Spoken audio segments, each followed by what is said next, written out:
Hi, I'm Mr. Mike, and today I will be reading Goldilocks and the Three Bears, retold by Bonnie Dobkin and illustrated by Rajesh Tanwar.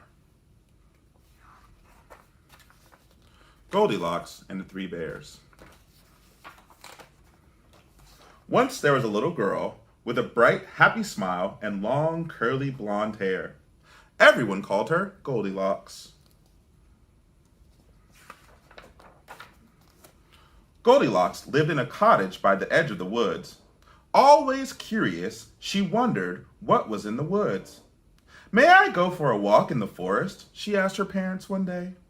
"No," said her mother. "The woods are too big for you. You might lose your way." "No," said her father. "The woods can be dangerous. You might get hurt." "Promise us you won't go into the woods," her parents said together. "I promise," sighed Goldilocks.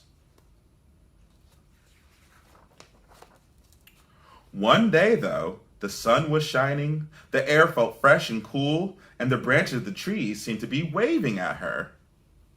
Goldilocks thought about her promise. "I probably shouldn't go into those woods," she said. But she did. Now, deep in the woods, there was another cottage, and in this cottage lived 3 bears. Papa Bear was a great big bear with a great big voice. He liked to fix things around the house, and he loved to cook.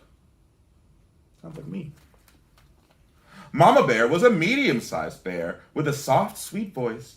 She liked to work in the yard, and she loved to sing. Baby Bear was a very small bear with a thin, squeaky voice. He liked to do whatever his parents were doing. Do you guys like to do what your parents are doing?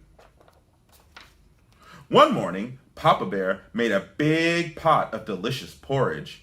He filled 3 bowls to the very top.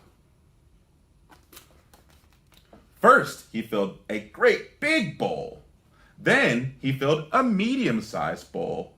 And finally, he filled a very small bowl with pictures of honeybees on it. "The porridge looks wonderful," said Mama Bear. "The porridge smells wonderful," said Baby Bear. "The porridge is wonderful," said Papa Bear. "Eat up." "Yow!" cried Baby Bear. "This porridge is too hot." "He's right," said Mama Bear, looking at Papa. "Well then," said Papa Bear, "why don't we go for a walk until the porridge cools?" "Hooray!" said Baby Bear, fanning his tongue. Then they set off into the woods. Look at how happy he is. Just as the 3 bears left for their walk, someone came running out of the forest. It was Goldilocks. "Why didn't I listen to my parents?" she said. "Now I'm lost and I don't know which way to go." Then Goldilocks saw the cottage. Always curious, she wondered who lived there. She knocked on the door. "Hello," she said. And of course, no one was. As she kept knocking, the door swung open. "I probably shouldn't go inside," she said. But she did. The first thing Goldilocks saw was a cozy living room. In it was a fireplace and 3 chairs made of wood. One was a great big chair with a tall back and thick arms. One was a medium-sized chair. It glowed in the light and had soft, fluffy cushions. And one was a very small chair with butterflies painted on it. Goldilocks suddenly realized that her feet hurt. "This isn't my house," she said. "I probably shouldn't sit in those chairs." But she did. First, she sat in the great big chair. The scratchy wood left splinters in her bottom. "Ouch!" she said. "This chair is too rough." Next, Goldilocks sat in the medium-sized chair. The chair was so slippery she slid right off. "Whoops!" she said. "This chair is too smooth." Finally, she sat in the very small chair. "Ah," sighed Goldilocks. "This one's just right." Crash! The chair broke all to pieces. "Oh no," said Goldilocks. "Look what I've done. I have to leave." But then She smelled a wonderful smell. Always curious, she followed the smell to the doorway of the kitchen. On a table in the kitchen, Goldilocks saw 3 bowls. The wonderful smell was coming from them. Suddenly, Goldilocks realized she was hungry. I probably shouldn't taste what's in those bowls, said Goldilocks. But she did. First, she tasted the porridge in the great big bowl. Ow, she cried. This porridge is too hot. Next, she tasted the porridge in the medium-sized bowl. Ew, this porridge is too cold. Finally, she tasted the porridge in the very small bowl. It wasn't too hot and it wasn't too cold. Yum, said Goldilocks. This porridge is just right. And she ate it all up. Now Goldilocks saw a stairway leading up to another floor of the cottage. Always curious, she wondered what was at the top of those stairs. I probably shouldn't go up there, she said. But she did. At the top of the great stairs, Goldilocks saw 3 beds. One was a great big bed that was painted blue. One was a medium-sized bed that was painted red. And one was a very small bed with a blue and red frame.